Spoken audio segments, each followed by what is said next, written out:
Pernikahan yang tidak diinginkan. Bab 143. Bu Mahira mengikutinya, sementara Pak Argatama sudah lebih dulu masuk ke dalam villa. Azarin, yang merasa dadanya masih berat oleh kejadian tadi, memilih berdiri di luar sejenak. Dia kembali memejamkan mata, mengucap istighfar berulang kali, mencoba menenangkan hatinya yang masih terluka oleh perkataan Mbok Nena. Setelah diam beberapa saat, Azarin melangkah masuk ke rumah dengan langkah yang terasa berat. Hatinya masih penuh dengan perasaan bercampur aduk. Namun, langkahnya terhenti mendadak saat melihat Din berdiri di ambang pintu penghubung ruang tengah.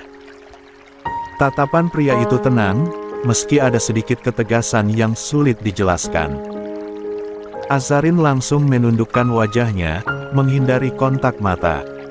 Ayo sholat duha bersama. Masih ada waktu sedikit sebelum zuhur. Setelah itu, kita bicara, ucap Din. 27. Singkat, suaranya rendah tetapi terdengar tegas. Azarin tidak menjawab, hanya meremas kedua tangannya yang dingin. Wajahnya tetap tertunduk, merasa tak berdaya menghadapi situasi ini. Kita sama-sama sudah dewasa, Sa. Status hubungan kita pun bukan pacaran, tapi kita sudah bertunangan. Jangan rusak semuanya hanya karena kurang komunikasi. Nada bicaranya lembut, namun syarat dengan pesan yang dalam. Din tidak menunggu reaksi Azarin, dia langsung berbalik masuk ke ruang tengah, meninggalkannya sendirian di ruang tamu. Azarin menghela napas berat. Hatinya terasa sesak, tetapi dia tahu Din benar. Dia melangkah ke kamarnya, berusaha mengumpulkan sisa keberaniannya. Setelah membersihkan diri dan mengganti pakaian dengan yang rapi, Azarin mengenakan mukena dan cadarnya, mengingat dia akan salat bersama Din. Saat keluar dari kamar, dia terkejut melihat Din, Bu Mahira, dan Pak Argatama sudah menunggu di ruang tengah. Azarin mempercepat langkahnya, masih menunduk. Dia pikir akan salat berdua saja dengan Din, tetapi untung saja tidak terjadi. Maaf telat, ucapnya pelan, dengan nada penuh rasa bersalah. Bu Mahira tersenyum lembut dan mengusap lengan Azarin. Tidak apa-apa, nak. Masih ada waktu, ayo, kita mulai, jawabnya menenangkan. Azarin mengangguk pelan, lalu menggelar sajadah di samping Bu Mahira. Mereka pun memulai salat sunnah duha yang dipimpin oleh Pak Argatama. Suasana begitu khusyuk sampai salat selesai dan dilanjutkan dengan zikir dan doa. Usai doa bersama, Din dengan takzim menyalami tangan kedua orang tuanya, sementara Azarin melakukan hal yang sama pada Bu Mahira. Saat tiba di hadapan Pak Argatama, Azarin menyalami dengan kedua tangan di dada, yang dibalas dengan senyuman hangat. Papa rasa suasana sudah lebih tenang sekarang. Kita bisa mulai membahas kesalahpahaman tadi. Semakin cepat selesai, semakin baik untuk semuanya, ujar Pak Argatama membuka pembicaraan, suaranya penuh kebijaksanaan.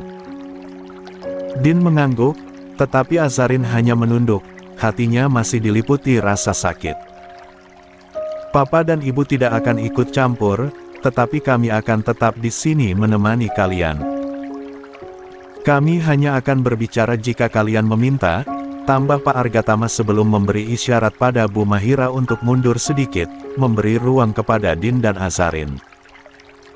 Din lalu duduk bersila di depan Azarin yang tetap menunduk, duduk bersimpu dengan kedua tangan di pangkuan.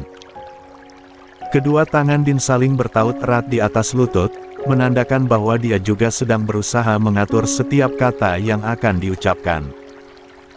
Setelah beberapa saat hening, Din akhirnya membuka pembicaraan dengan suara yang lembut. Aku tidak pernah sekalipun berpikir, apalagi mengejarmu hanya karena kamu mirip dengan mendiang istriku.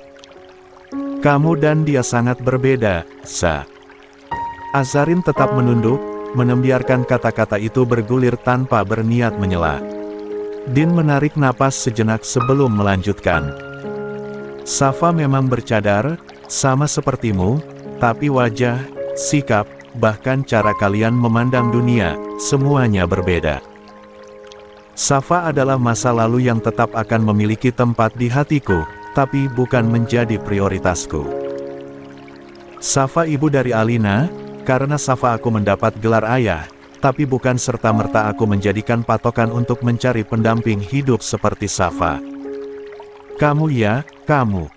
Aku mencintaimu dengan sadar, Sa. Bukan mencintai karena kamu sekilas mirip Safa. 28. Azarin menggigit bibirnya pelan, mencoba meredam perasaan yang mulai bercampur aduk. Namun, dia tetap diam. Sa, Din memanggilnya lembut, kali ini nadanya terdengar lebih mendesak. Kamu mulai meragukan aku. Tidak mempercayai perkataanku lagi. Azarin akhirnya mengangkat wajahnya sedikit, tetapi matanya tetap tak berani menatap langsung ke arah Din. Bukan begitu, Mas, bisiknya lirih. Bukan aku tidak percaya padamu. Tapi, dia berhenti sejenak, menarik napas berat.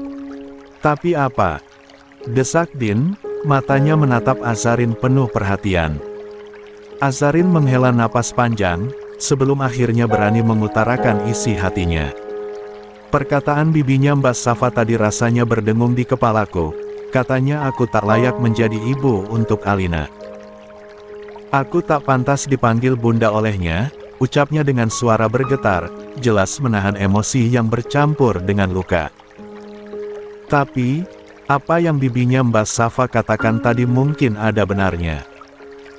Alina menyukaiku, mencintaiku, bahkan memanggilku bunda karena cadar ini. Azarin berhenti sejenak, menarik napas panjang sebelum melanjutkan. Alina melakukan itu karena hanya mengenal sosok ibunya yang bercadar. Itu sudah menjadi gambaran yang tertanam di kepalanya. Ini gak adil buat Alina, Mas. Din tetap mendengarkan tanpa menyela, meski bibirnya berulang kali berkedut ingin menjawab cepat. Bahkan saat Alina menolak mengakui Mbak Safa ibunya, hatiku yang sakit, Mas, ucapnya lirih, tak terbayang itu terjadi sama aku. Sebagai ibu, tentu aku tidak terima. Jadi wajar saja, bibinya Mbak Safa tadi marah besar. Din menatap Azarin dalam-dalam, matanya menyiratkan kekhawatiran dan keyakinan sekaligus. Mbok Nena salah, Sa. Alina membutuhkanmu. Bukan hanya aku yang memilihmu untuk menjadi istriku, tapi Alina juga. Sejak awal Alina sudah menerima kamu dengan sepenuh hati, bahkan dia sampai sakit karena tidak melihatmu. Bukankah itu sudah cukup membuktikan aku dan Alina membutuh kamu? Azarin tersenyum tipis di balik cadarnya, meski sorot matanya menyiratkan banyak keraguan. Mas, aku mengerti maksudmu. Tapi kita harus jujur pada diri sendiri. Jika Alina menyayangiku hanya karena aku mirip dengan sosok yang dia rindukan, itu bukan penerimaan yang sesungguhnya.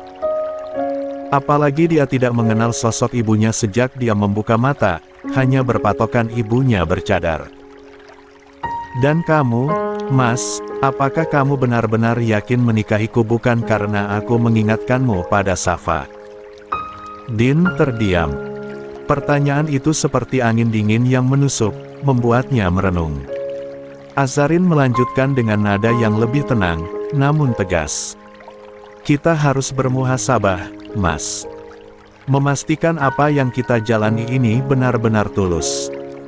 Karena jika ternyata perasaanmu padaku hanya karena kemiripanku dengan Safa, aku sendiri yang akan menjauh. Dan jika itu terjadi, sampai kapanpun, kamu tidak akan menemukan aku lagi. Din menarik napas panjang, menundukkan kepala sejenak sebelum kembali menatap Azarin. Ada sesuatu dalam matanya, kejujuran yang mendalam. Sa, kamu adalah kamu, bukan Safa, bukan siapapun. Aku mencintaimu karena kamu adalah orang yang Allah pilihkan untukku sekarang. Kamu bukan pengganti, kamu adalah bagian baru yang akan melengkapi hidupku. Azarin tertegun mendengar jawaban Din. Namun, sebelum dia sempat membalas, Din melanjutkan. Jika aku pernah mencintai Safa dengan seluruh hatiku, itu sudah berlalu. Sekarang aku hanya memandangmu, menjadikanmu mimpiku. Tidak ada satupun alasan yang bisa menggoyahkan pilihanku, kamu adalah takdir yang kini kupegang erat, Sa. Azarin tak mampu menahan air matanya. Bukan karena sedih, melainkan karena rasa haru yang mengalir deras. Terima kasih, Mas, ucapnya pelan. Aku hanya ingin memastikan kita melangkah tanpa bayangan dari 29. Masa lalu. Din tersenyum kecil, mengangguk. Aku berjanji, Sa. Masa laluku akan tetap menjadi bagian dari diriku, tapi itu tidak akan pernah menjadi alasan untuk meragukan cintaku padamu. Azarin tetap menunduk, membiarkan air matanya meleleh hingga membasahi ujung cadarnya. Din yang duduk di depannya hanya diam, tak tahu akan berkata apa lagi. Dia pun meminta kedua orang tuanya mendekat. Jika Azarin tetap ingin membatalkan pernikahan ini, aku pasrah, ucap Din dengan nada berat, meski sorot matanya jelas menunjukkan kesedihan yang mendalam. Pak Argatama duduk dengan tenang, sorot matanya penuh kewibawaan saat menatap Din dan Azarin yang duduk berhadapan. Suasana ruangan terasa hening, hanya suara lembut jam dinding yang terdengar. Nak Azarin, Din. Suara Pak Argatama akhirnya memecah kesunyian. Dengarkan baik-baik. Semakin dekat menuju pernikahan, angin guncangan akan semakin kencang. Ujian bukan hanya datang sebelum menikah, tapi setelah menikah, ujian itu tidak akan berhenti. Kalau sekarang saja kalian mudah goyah, bagaimana nanti? Din menunduk dalam-dalam, sementara Azarin merapatkan jari-jarinya di pangkuan, matanya memandang sajadah seolah mencari ketenangan di sana. Pernikahan itu adalah ibadah yang paling panjang, lanjut Pak Argatama. Bukan hanya menyatukan dua hati, tapi juga dua keluarga. Perbedaan itu pasti ada, tapi bagaimana kalian menyikapi perbedaan itulah yang menentukan. Pernikahan tidak akan berhasil tanpa komitmen dan saling pengertian. Dia menghela napas pelan, lalu kembali berbicara dengan nada yang lebih dalam. Rumah tangga itu seperti sebuah kapal. Jika salah satu dari kalian tidak searah, maka kapal itu tidak akan pernah sampai ke tujuan, ombak besar akan selalu datang, tetapi jika kalian saling menguatkan, kapal itu tidak akan terbalik. Din mencuri pandang ke arah Azarin yang masih menunduk, bibirnya sedikit gemetar. Azarin, meski wajahnya tertutup cadar, jelas terlihat tengah menahan rasa haru atau gugup. Pak Argatama melanjutkan, memberikan nasihat demi nasihat, seperti seorang ayah yang ingin memastikan anak-anaknya siap menghadapi gelombang kehidupan. Ingatlah, komunikasi itu kunci. Jangan pernah merasa gengsi untuk meminta maaf atau mengungkapkan perasaan kalian. Tidak ada rumah tangga yang sempurna, tapi kalian bisa membuatnya indah jika kalian mau bekerja sama. Azarin dan Din hanya mengangguk perlahan, menghayati setiap kata yang keluar dari mulut pria paruh baya itu. Setelah Pak Argatama selesai bicara, giliran Bu Mahira yang mengambil alih. Suaranya lembut tetapi tegas, seperti ibu yang tengah menenangkan anaknya. Nak, izinkan ibu bicara dan meluruskan pertanyaan yang ibu yakin ada di benakmu sampai saat ini, kata Bu Mahira, dan Azarin langsung mengangkat wajahnya, hingga memperlihatkan matanya yang memerah. Bu Mahira mengulurkan tangan lembut, menghapus jejak air mata yang masih membasahi bawah mata Azarin. Gerakannya penuh kasih, seolah mencoba menenangkan hati yang tengah dirundung gelisah. Sayang, ada alasan mengapa Alina tidak mengenal wajah ibunya, ucap Bu Mahira, suaranya pelan namun penuh makna. Semasa hidup, mendiang Nak Safa tak pernah meninggalkan satupun foto yang menunjukkan wajahnya. Setiap gambar yang ada selalu menampilkan dirinya dengan cadar. Bahkan di rumah, Safa tidak pernah melepaskan cadarnya, karena ada Davian yang juga tinggal bersama kami. Azarin menatap Bu Mahira dengan mata yang mulai memerah. Hatinya dipenuhi berbagai emosi, bercampur antara rasa haru, kagum, dan pedih yang sulit dia gambarkan. 30. Hanya Din yang pernah melihat wajah Safa, lanjut Bu Mahira, suaranya terdengar semakin lirih. Ibu juga pernah melihat, itu pun hanya beberapa kali ketika ibu masuk ke kamarnya. Dia adalah wanita yang sangat berbeda, Nak. Wajahnya tidak sama denganmu, ibu bisa pastikan itu. Azarin tertegun mendengar penuturan itu. Hatinya bergetar, membayangkan betapa mendiang istri Din begitu menjaga dirinya. Masya Allah. Dia tak kuasa menahan rasa kagum pada wanita yang bahkan tak pernah dia temui. Bukan kami tidak ada usaha menunjukkan wajah Safa ke Alina, tetapi foto di buku nikah dan KTP memang tidak begitu jelas. Bahkan foto tanpa cadar di ponsel Nak Safa sendiri tidak ada.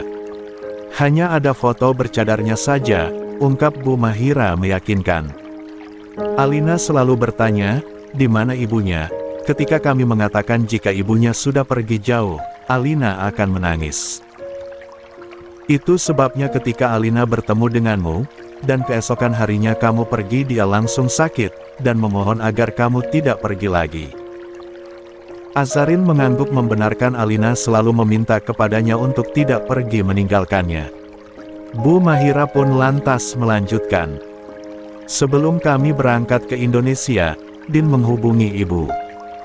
Dia meminta agar semua foto-foto Nak Safa yang ada di rumah utama dipindahkan ke rumah belakang. Bukan untuk disimpan di gudang, tapi untuk tetap dijaga. Foto-foto itu dipajang dengan rapi, dan rumah itu tetap dibersihkan secara rutin. Azarin kembali terharu. Ada rasa hormat yang makin besar kepada Din, atas caranya menjaga kenangan tentang mendiang istrinya.